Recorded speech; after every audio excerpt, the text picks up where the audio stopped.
আজকে দুপুরে ভাত বেড়ে নিচ্ছি, গরম ভাত একদম। আচ্ছা, এটা হচ্ছে ধনেপাতা বেটেছি খুব সুন্দর করে, বেটে আবার কড়াতে একটু নেড়েছি। ঠিক আছে, ধনেপাতা বাটা শীতকালে খুব ভালো লাগে। এটা হচ্ছে বেগুন পোড়া, নতুন করে কিছু বলার নেই। এই বেগুন পোড়াটা ভাত দিয়ে তো জাস্ট অসম। পালং শাক কী দিয়ে করেছে নতুন করে কি বলবো, সব রকম সবজি আছে, বড়ি আছে যেরকম।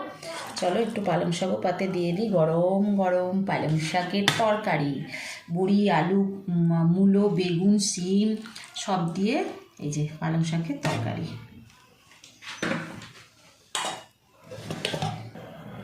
আচ্ছা, সিম সেদ্ধ মানে সিম ভাতে, ভাতে সেদ্ধ মানে আমি ভাতে দিই।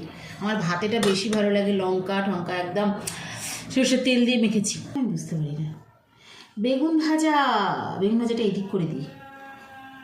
বেগুন ভাজা আর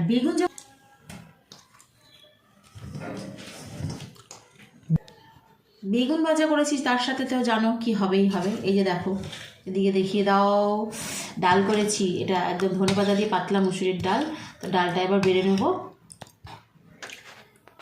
ডালটা নিয়ে নিচ্ছি।